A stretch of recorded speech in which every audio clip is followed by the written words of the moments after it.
Demokrasi bekerja lewat perwakilan. Karena tidak mungkin 270 juta orang duduk di satu ruangan, maka dipilihlah wakil. Masalahnya bukan pada sistemnya. Masalahnya selalu muncul pada manusia yang menjalankannya. Ketika biaya politik mahal, kekuasaan berubah dari amanah menjadi investasi. Dan setiap investasi secara naluriah ingin kembali modal. Di titik ini, politik berhenti bicara tentang nilai dan mulai sibuk menghitung angka. DPR punya 3 fungsi utama: legislasi, anggaran, dan pengawasan. Di atas kertas, ini adalah kombinasi kekuasaan yang luar biasa. Mereka bisa menentukan hukum apa yang mengikat kita. Mereka bisa menentukan kemana uang negara mengalir. Mereka seharusnya mengawasi agar kekuasaan tidak kebablasan. Namun sejarah politik mengajarkan satu hal penting. Kekuasaan yang besar tanpa etika yang kuat selalu mencari pembenaran. Publik sering marah. Sebagian memilih sinis, sebagian lagi memilih diam.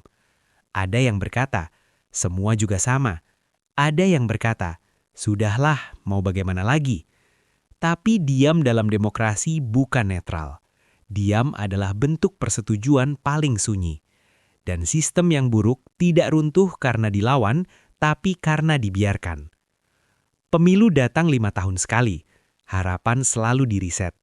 Janji kembali diucapkan. Namun jarang kita bertanya lebih dalam. Kalau sistemnya mahal, apakah hasilnya bisa murah untuk rakyat? Ketika uang kampanye beredar, ketika rakyat menerima, ketika wakil terpilih harus mengamankan posisi, di titik itu, siapa sebenarnya yang salah? Individu, atau sistem yang kita biarkan berulang? Video ini tidak bertujuan menunjuk siapa yang benar, juga tidak mencari siapa yang paling bersalah. Video ini hanya ingin mengajak berpikir, pelan-pelan, tanpa teriak, tanpa tuduhan, karena demokrasi tidak mati oleh kritik. Demokrasi justru mati ketika rakyat berhenti berpikir. Dan DPR adalah cermin paling jujur tentang seberapa dewasa demokrasi kita hari ini. 1. Wakil rakyat dan jarak kekuasaan. DPR lahir dari gagasan sederhana. Rakyat tidak mungkin hadir semua, maka dipilihlah wakil. Di titik ini, demokrasi bekerja atas dasar kepercayaan. Rakyat menyerahkan suaranya dengan harapan kepentingannya tidak ditinggalkan setelah bilik suara ditutup. Namun, kekuasaan selalu menciptakan jarak. Semakin tinggi kursi, semakin jauh suara di bawah terdengar.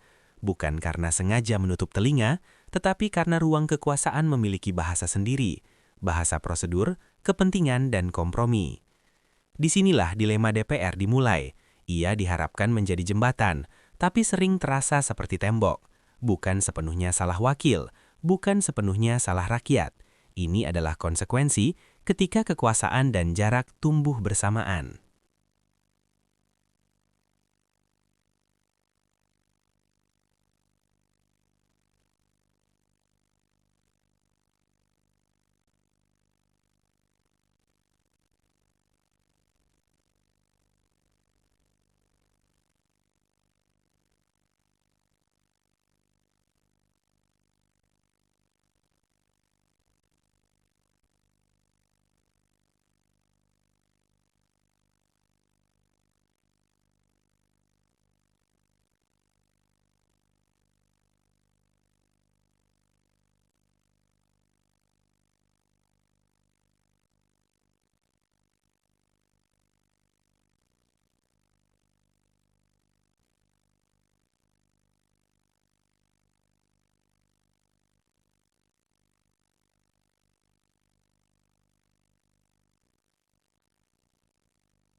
1.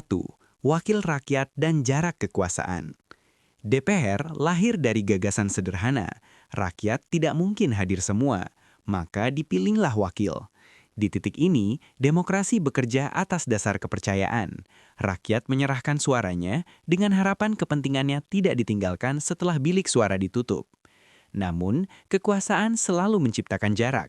Semakin tinggi kursi, semakin jauh suara di bawah terdengar. Bukan karena sengaja menutup telinga, tetapi karena ruang kekuasaan memiliki bahasa sendiri, bahasa prosedur, kepentingan, dan kompromi. Disinilah dilema DPR dimulai. Ia diharapkan menjadi jembadan, tapi sering terasa seperti tembok. Bukan sepenuhnya salah wakil, bukan sepenuhnya salah rakyat. Ini adalah konsekuensi ketika kekuasaan dan jarak tumbuh bersamaan. 2. Fungsi legislasi, hukum untuk siapa? Secara konstitusi, DPR adalah pembentuk undang-undang. Setiap pasal seharusnya lahir dari kebutuhan publik, bukan dari ruang tertutup yang jauh dari realitas sehari-hari.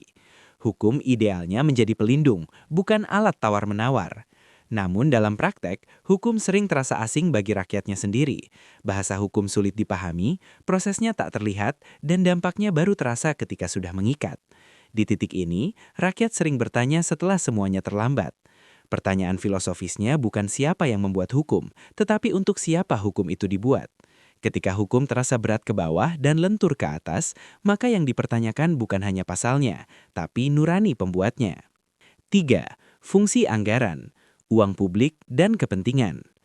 Wakil rakyat memegang kunci anggaran negara. Di atas kertas, ini adalah bentuk kontrol agar uang rakyat tidak disalahgunakan. Anggaran adalah moral yang diterjemahkan ke dalam angka. Namun, angka tidak pernah netral. Setiap rupiah memiliki arah, dan setiap arah mencerminkan prioritas. Ketika anggaran lebih cepat mengalir ke kepentingan tertentu dibanding kebutuhan dasar rakyat, muncul pertanyaan tentang keberpihakan. Masalahnya bukan sekadar ada atau tidaknya penyimpangan, tapi bagaimana uang publik sering kehilangan makna etikanya. Anggaran tidak lagi bicara tentang keadilan, melainkan tentang siapa yang paling pandai memperjuangkan kepentingannya. 4. Fungsi pengawasan. Diam yang terlalu nyaman. Fungsi pengawasan adalah jiwa DPR. Tanpa pengawasan, kekuasaan eksekutif bisa tumbuh dan parem. DPR seharusnya bertanya ketika semua diam, dan bersuara ketika semua ragu. Namun pengawasan membutuhkan keberanian. Bertanya berarti beresiko, mengkritik berarti membuka konflik, dan tidak semua wakil nyaman berada di posisi itu. Diam seringkali lebih aman daripada bersuara.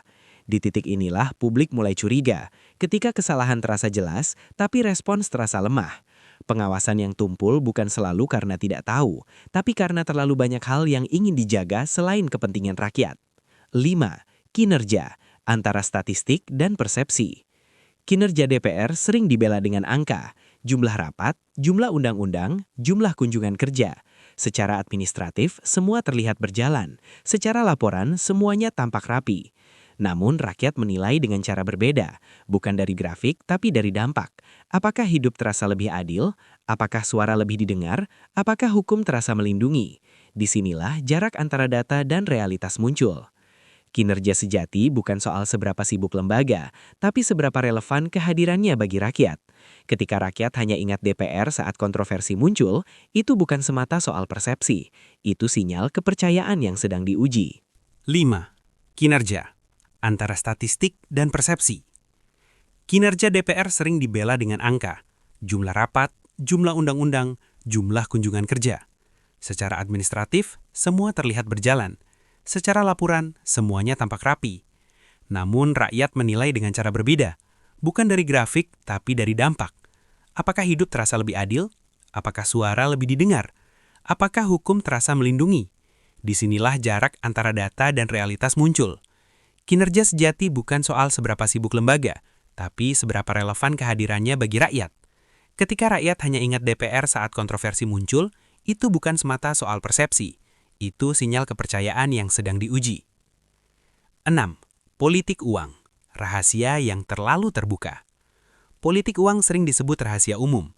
Semua tahu, tapi jarang dibicarakan dengan jujur. Ia tidak selalu datang dengan paksaan. Kadang hadir sebagai bantuan, uang transport, atau sekadar tanda terima kasih menjelang pemilu. Di titik ini demokrasi mulai bernegosiasi dengan nurani. Rakyat merasa diabaikan terlalu lama. sementara kebutuhan hidup mendesak setiap hari. Uang kecil terasa seperti keadilan yang datang lebih cepat daripada janji. Masalahnya ketika suara ditukar dengan uang, relasi berubah. Wakil tidak lagi merasa berutang pada nilai, melainkan pada modal. Dan sejak saat itu, demokrasi berjalan bukan di atas gagasan, tapi di atas transaksi. 7. Biaya politik dan logika balik modal. Tidak ada kekuasaan yang lahir tanpa biaya. Kampanye membutuhkan logistik, jaringan, dan visibilitas. Dalam sistem yang mahal, hanya mereka yang kuat secara modal atau dukungan yang bisa bertahan. Namun logika ekonomi tidak berhenti setelah terpilih. Ketika biaya sudah keluar, tekanan untuk kembali modal muncul. Ini bukan soal niat jahat, tapi mekanisme yang mendorong kompromi demi bertahan. Disinilah kebijakan sering kehilangan arah. Kepentingan publik bersaing dengan kepentingan pendukung, dan politik perlahan bergeser dari pengabdian menjadi pengelolaan utang yang tak tertulis. 8. Rakyat, korban atau bagian dari sistem. Rakyat sering diposisikan sebagai korban, tapi dalam kejujuran intelektual, rakyat juga bagian dari sistem itu sendiri. Menerima uang, memilih diam, atau bersikap apatis, semua adalah pilihan, sekecil apapun alasannya. Pilihan ini sering lahir dari kelelahan. Janji terlalu sering patah, perubahan terasa lambat, dan harapan menipis.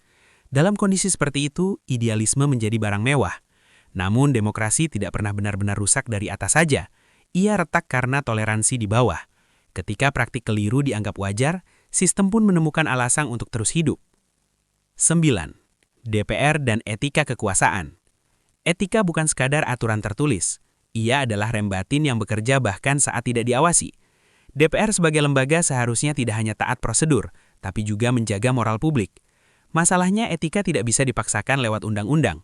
Ia tumbuh dari budaya, keteladanan, dan rasa malu. Ketika rasa malu memudar, hukum seringkali hanya menjadi formalitas. Di titik ini taruhan publik menjadi taruhan.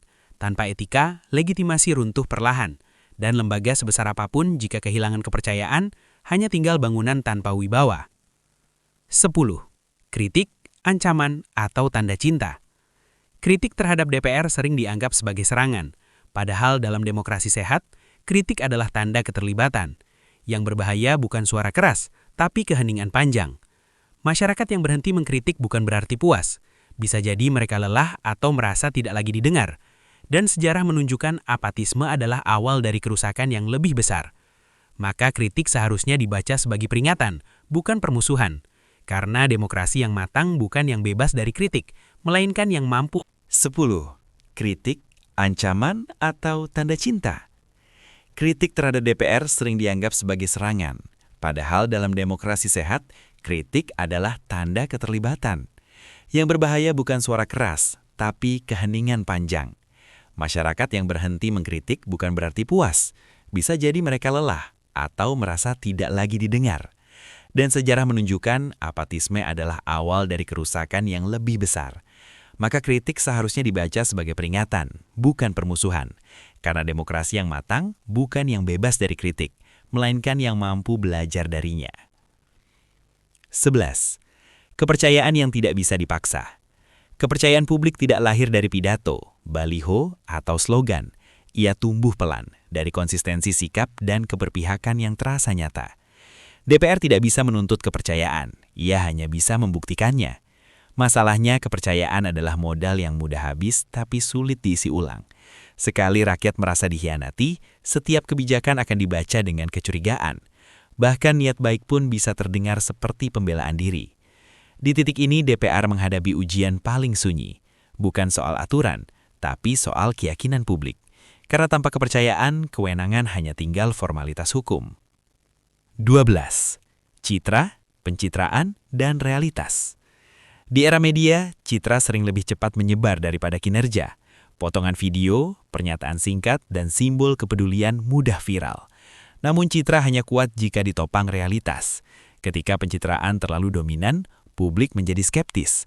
Senyum terasa dipaksakan, kunjungan terasa seremonial, dan empati terasa sementara. Rakyat mulai membedakan mana yang tulus dan mana yang strategis. DPR berada di persimpangan ini, antara menjadi lembaga yang bekerja dalam diam atau tampil dalam sorotan tanpa kedalaman. Sejarah biasanya lebih jujur daripada kamera. 13.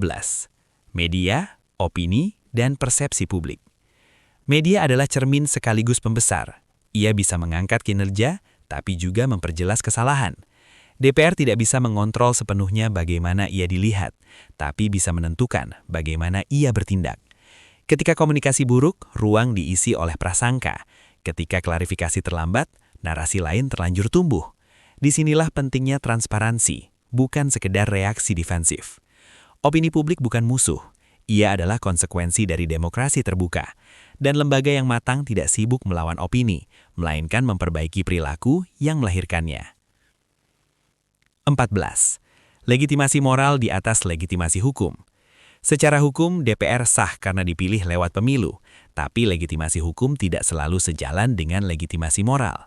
Yang satu ditentukan oleh prosedur, yang lain oleh rasa keadilan. Ketika keputusan legal terasa tidak etis, publik mulai menarik dukungan batinnya. Disinilah jarak antara sah dan pantas muncul. Dan jarak ini tidak bisa ditutup dengan aturan semata. Lembaga negara bisa bertahan tanpa cinta, tapi tidak bisa bertahan tanpa legitimasi moral. Karena hukum memberi kewenangan, tapi moral memberi makna. 15. Relevansi DPR di mata rakyat hari ini. Pertanyaan paling jujur bukan apakah DPR masih ada, tapi apakah DPR masih dirasakan. Relevansi bukan soal eksistensi, melainkan dampak dalam kehidupan sehari-hari. Jika rakyat hanya mengingat DPR saat kontroversi, maka ada yang terputus dalam relasi.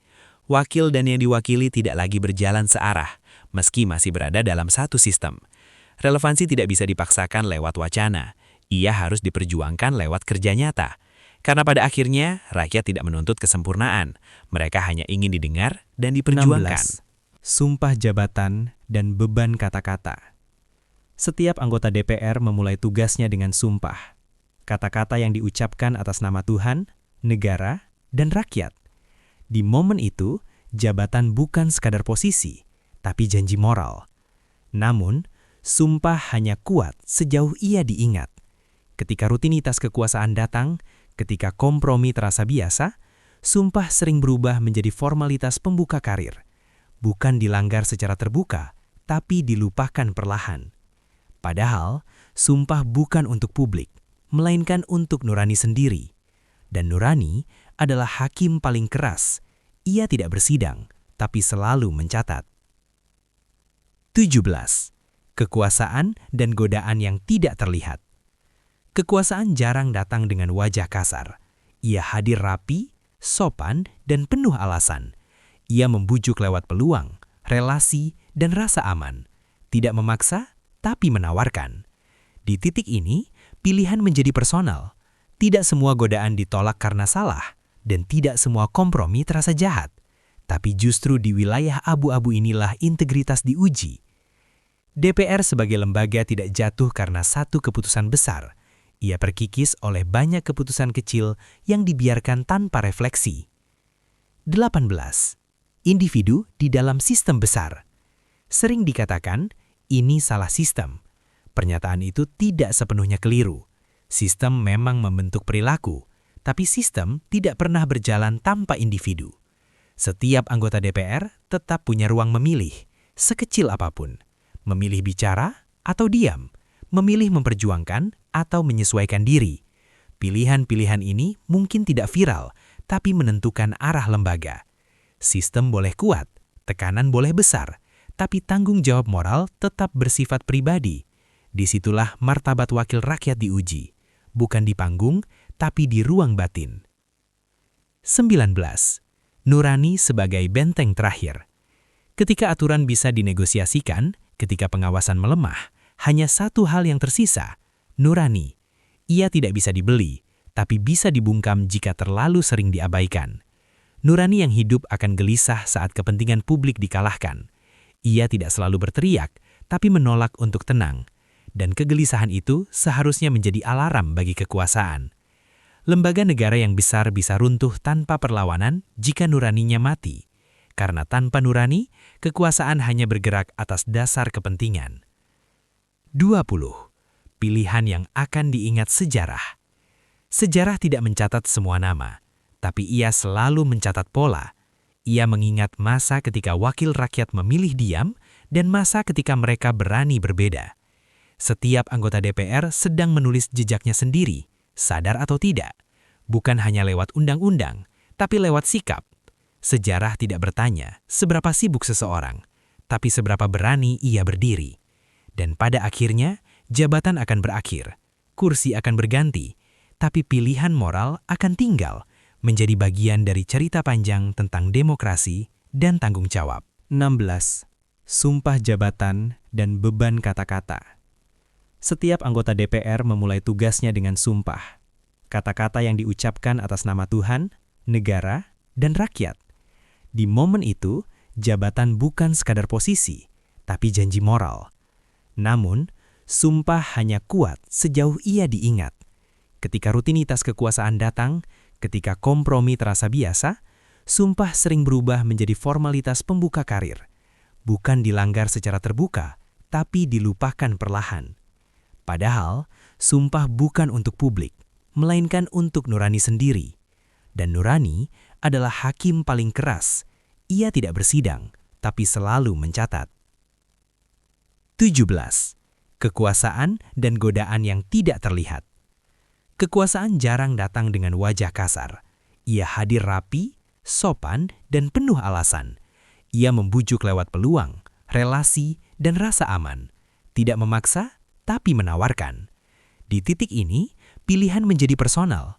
Tidak semua godaan ditolak karena salah, dan tidak semua kompromi terasa jahat. Tapi justru di wilayah abu-abu inilah integritas diuji. DPR sebagai lembaga tidak jatuh karena satu keputusan besar. Ia terkikis oleh banyak keputusan kecil yang dibiarkan tanpa refleksi. 18. Individu di dalam sistem besar. Sering dikatakan, ini salah sistem. Pernyataan itu tidak sepenuhnya keliru. Sistem memang membentuk perilaku, tapi sistem tidak pernah berjalan tanpa individu. Setiap anggota DPR tetap punya ruang memilih, sekecil apapun. Memilih bicara atau diam, memilih memperjuangkan atau menyesuaikan diri. Pilihan-pilihan ini mungkin tidak viral, tapi menentukan arah lembaga. Sistem boleh kuat, tekanan boleh besar, tapi tanggung jawab moral tetap bersifat pribadi. Disitulah martabat wakil rakyat diuji, bukan di panggung, tapi di ruang batin. 19. Nurani sebagai benteng terakhir. Ketika aturan bisa dinegosiasikan, ketika pengawasan melemah, hanya satu hal yang tersisa, nurani. Ia tidak bisa dibeli, tapi bisa dibungkam jika terlalu sering diabaikan. Nurani yang hidup akan gelisah saat kepentingan publik dikalahkan. Ia tidak selalu berteriak, tapi menolak untuk tenang. Dan kegelisahan itu seharusnya menjadi alarm bagi kekuasaan. Lembaga negara yang besar bisa runtuh tanpa perlawanan jika nuraninya mati.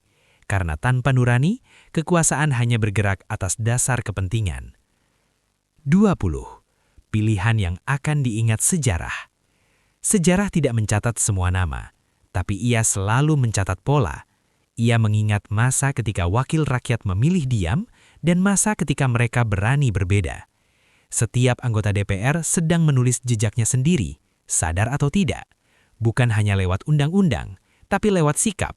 Sejarah tidak bertanya seberapa sibuk seseorang, tapi seberapa berani ia berdiri. Dan pada akhirnya, jabatan akan berakhir, kursi akan berganti, tapi pilihan moral akan tinggal, menjadi bagian dari cerita panjang tentang demokrasi dan tanggung jawab.